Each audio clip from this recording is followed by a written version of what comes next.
Hello students. बच्चे, आज हमने जो नेक्स्ट टॉपिक अपना स्टार्ट करना है दैट इज़ एग्रीगेट सप्लाई।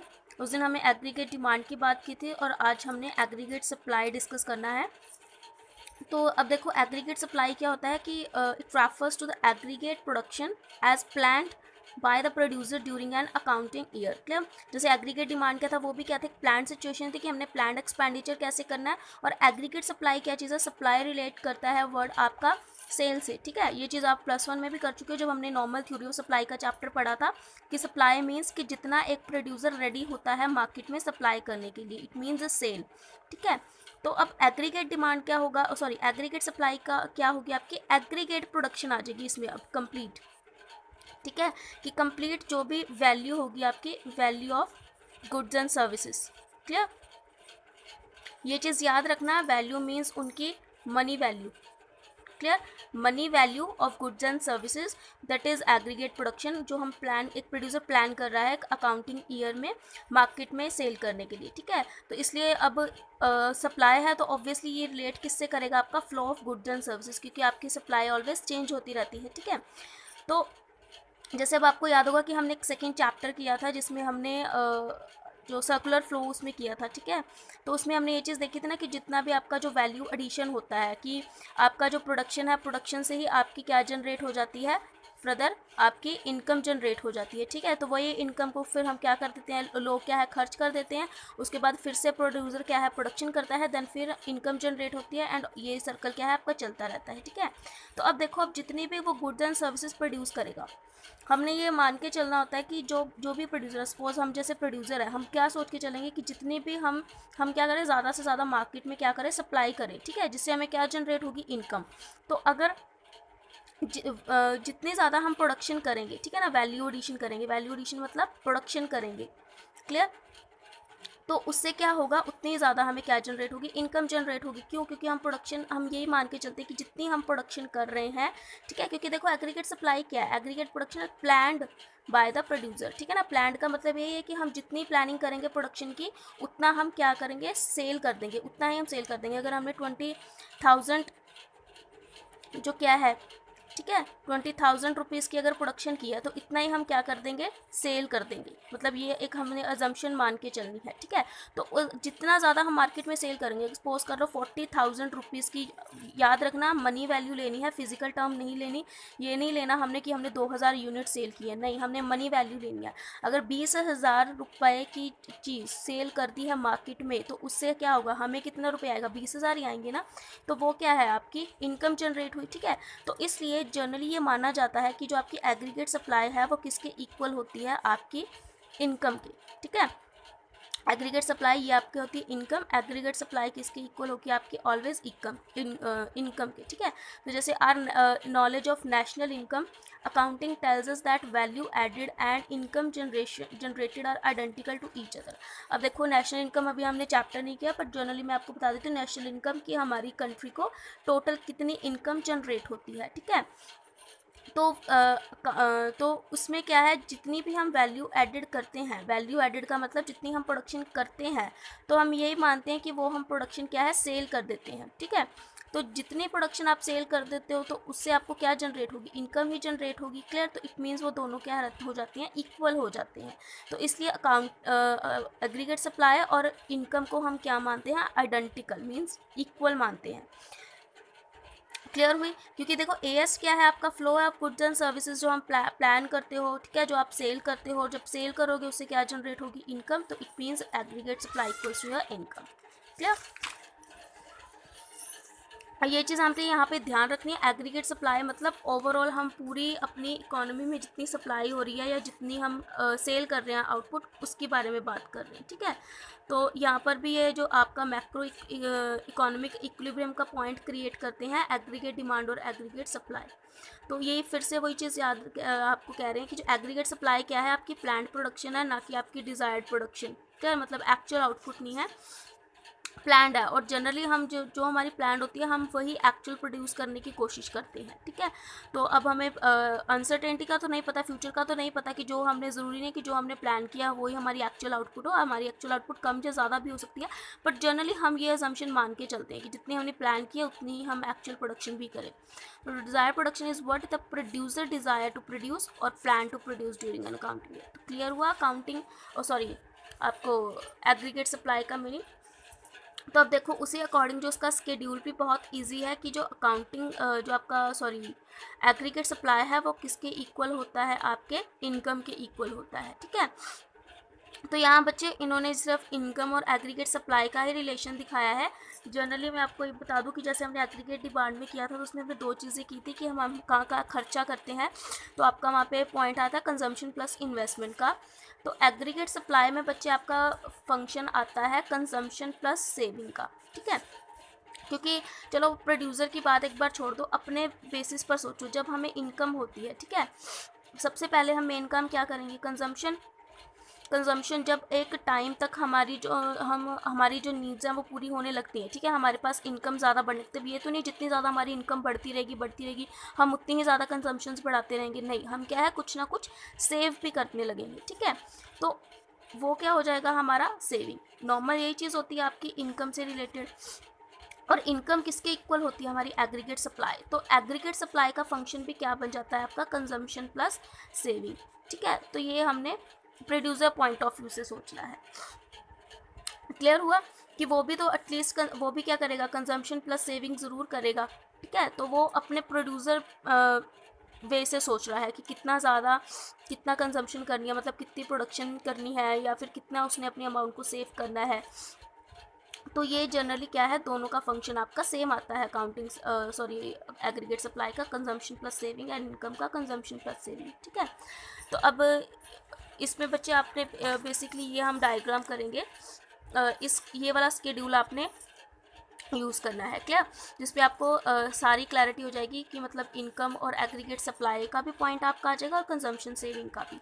तो यहाँ देखो कि जब आपकी इनकम ज़ीरो है, ठीक है, नॉर्मली ये सोच के चलना, जब हमारी इनकम ज़ीरो है तो हम क्या करेंगे, हम कुछ सप्लाई कर सकते हैं, नहीं, हमारी इनकम ही ज़ीरो है, हम प्रोडक्शन क्या करेंगे, कुछ भी नहीं कर सकते। और उस टाइम पे हमारे लिए मेन इंपॉर्टेंट क्या है, प्रोडक्शन करना या फिर कंजम्पशन करना, ऑब्वियसली कंजम्पशन करना। तो अगर ज़ीरो इनकम है तो आपकी कंजम्पशन क्या हो जाती है, 50, ठीक है। तो जैसे मैंने आपको ये चीज़ बोली थी कि जब आप ज़ीरो लेवल पे कंजम्पशन करते हो तो उस टाइम पे आप क्या करते हो, या तो अपनी प्रीवियस सेविंग्स को यूज़ करके कंजम्पशन करते हो या फिर किसी से बोरोइंग्स करके, क्लियर। तो उस केस में आपकी जो सेविंग्स है वो क्या हो जाती है, नेगेटिव हो जाती है, क्लियर। उस केस में आपकी जो सेविंग क्या हो जाएंगी, नेगेटिव हो जाएंगी। तो ऑब्वियसली एग्रीगेट सप्लाई क्या है, कंजम्पशन प्लस सेविंग्स, तो ऑब्वियसली इसका रिजल्ट क्या आएगा, ज़ीरो। अब आइए आप ये चीज़ देखना कि एग्रीगेट सप्लाई और इनकम आपकी सेम लेवल पे चलेंगी। अब नेक्स्ट देखो वाई, आपका इनकम जनरेट हो गया 50। ये चीज़ मैंने आपको पहले भी बोली थी कि जो आपने इनकी रेशियोज़ में चेंज करना है वो कांस्टेंट चेंज होगा, ठीक है। इनकम आप कांस्टेंट मान के चलते हो कि चेंज आपकी क्या होते हैं, कांस्टेंट। जनरली भी प्रैक्टिकली ये चीज़ होती नहीं है, बट हमने क्या है अजम्पशन बेस मानी, क्योंकि हमें नहीं पता ना किस टाइम पे हमें ज़्यादा इनकम जनरेट हो सकती है या किसी टाइम पे हमें कम भी इनकम जनरेट हो सकती है हमारी इकोनॉमी को।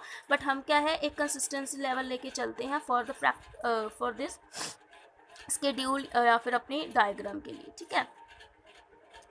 तो अब यहाँ पे देखो 50 हमारी इनकम हुई है तो हम कंजम्पशन स्टार्टिंग है, ये हमने एग्रीगेट सप्लाई डिमांड में भी की थी कि पहले हमारी जो डिमांड होती है वो क्या है, ज़्यादा होती है एज़ कम्पेयर टू इनकम। तो यहाँ भी हमारी कंजम्पशन क्या है, ज़्यादा होगी, ठीक है, इनकम से। उस केस में भी हमारी सेविंग्स क्या है, -20 में चली जाएंगी, क्योंकि हमारे पास उतना क्या है, उतनी इनकम ही नहीं है जितनी ज़्यादा हम कंजम्पशन कर रहे हैं। तो ऑब्वियसली देखो वाई कितना है आपका, C+S, तो वाई आपका 50 है, कंजम्पशन आप कितनी कर रहे हो, 75। तो आपका जो सेविंग्स है वो किस में चली जाएगी, नेगेटिव में चली जाएगी, ठीक है, -20।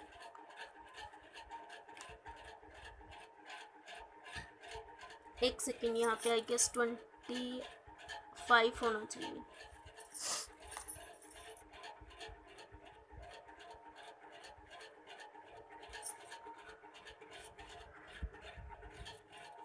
यहाँ बच्चे फिर हम 70 कर लेते हैं, ठीक है।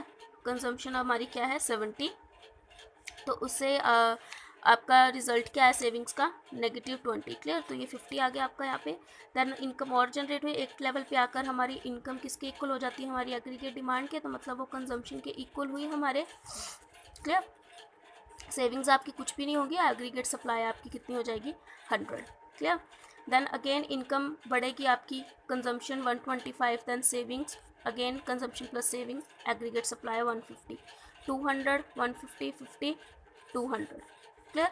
तो ये ऐसे आपकी इंक्रीज होती जाएगी। फिर से 250 हुआ, आपकी कंजम्पशन 175। अब आप देखना धीरे धीरे आपकी सेविंग्स ज़्यादा बढ़ती जा रही है।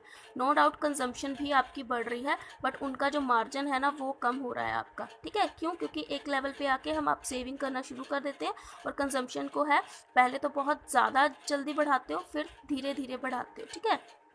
और फिर आप सेविंग्स करना ज़्यादा शुरू कर देते हो, तो एट लास्ट आपकी पास ये रिजल्ट आ जाता है, क्लियर। तो इसको जब आप ऐसे शो करोगे, क्लियर, यहाँ पे आपकी एग्रीगेट सप्लाई होगी एंड इनकम आएंगी आपकी, ठीक है।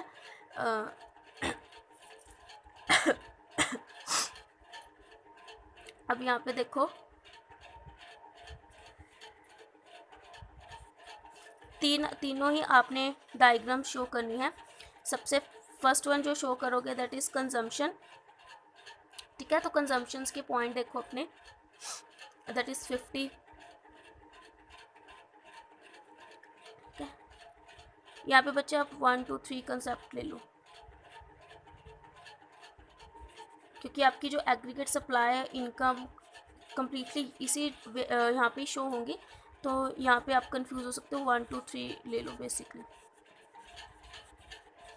मतलब ये पॉइंट्स आ जाएंगे आपके कि इतने लेवल पे हम कैसे कैसे जा रहे हैं, ठीक है। तो अब देखो आपकी जो कंजम्पशन है वो पहले कितनी है 50, उसके बाद 70 होगी, ठीक है। तो ये थोड़ा सा इस तरफ को आएगा, आपका पेंसिल से थोड़ी डायग्राम गलत हुई है, लेकिन आप स्केल से बनाओगे तो प्रॉपर ही बनेगी, ठीक है।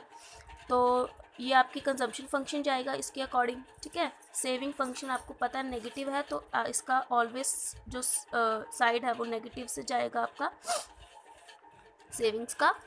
एंड उसके बाद है इनकम या फिर एग्रीगेट सप्लाई, दोनों सेम ही आएंगे, तो इसको आप सेम भी लिख सकते हो। तो ये आपका कहाँ से स्टार्ट होगा, फ्रॉम द ज़ीरो, तो ज़ीरो से स्टार्ट होकर upward, clear. Consumption plus saving, तो ये चीज़ ध्यान रखनी है, जहाँ पर एग्रीगेट सप्लाई और कंजम्पशन एक दूसरे को कट करेंगी वहाँ पर सप्लाई क्या होगी आपकी, सॉरी सेविंग्स क्या होंगी आपकी, ज़ीरो होंगी। ये चीज़ देखो, ये चीज़ ध्यान देनी है आपने।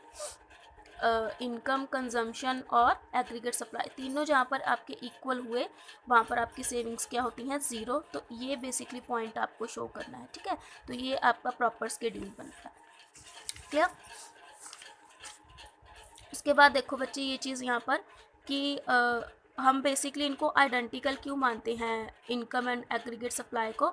इसमें देखो उन्होंने क्या चीज़ शो किया है कि हम एग्रीगेट सप्लाई शो क्या आपको करता है, that producer in the economy are ready to supply और sell all that they wish to produce, कि जितना उसने प्रोड्यूस किया है उतना वो क्या है ये सोच के चलता है कि वो मार्केट में क्या कर देगा, सेल कर देगा, ठीक है।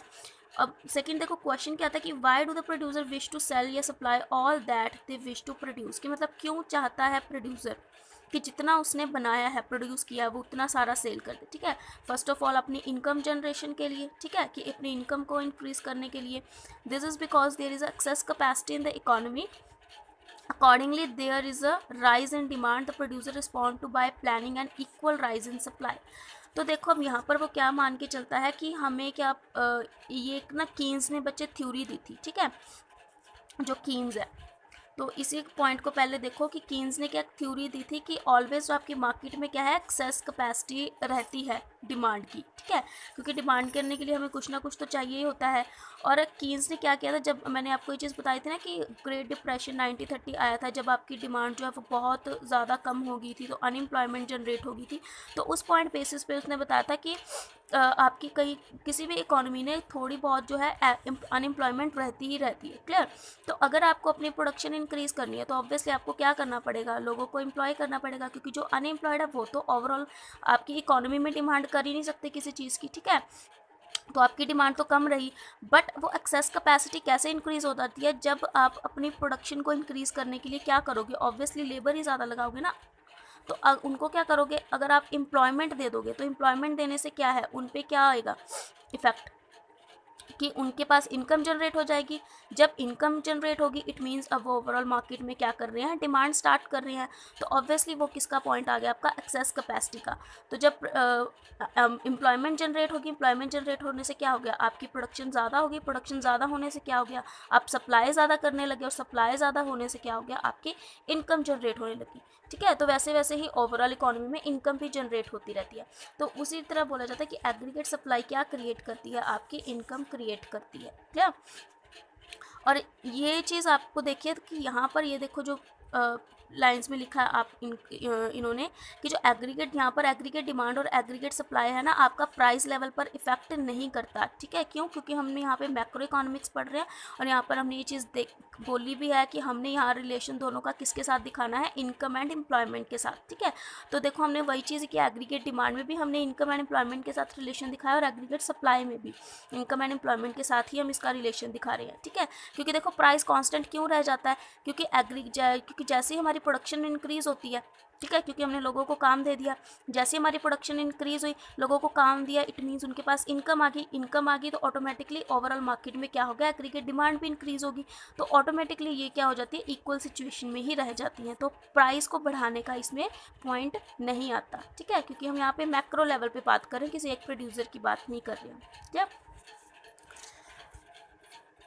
अब यहाँ देखो इन्होंने जस्ट एक सिंगल फ्लो दिखाया है एग्रीगेट सप्लाई का, बट आपने जो डायग्राम करनी, जो मैंने आपको बताई है, वो ही डायग्राम आपने करनी है। क्लियर, तो आज बच्चे बस इतना ही एग्रीगेट सप्लाई का ही हमने पोर्शन करना था, तो इसको आप क्लियरली समझ लो, क्योंकि उसके बाद हमने consumption functions and saving function करने हैं। तो अगर ये 2 पॉइंट्स आपको अच्छे से क्लियर हो जाएंगे तभी वो पॉइंट्स क्लियर होंगे। ठीक है, ओके, थैंक यू बच्चे।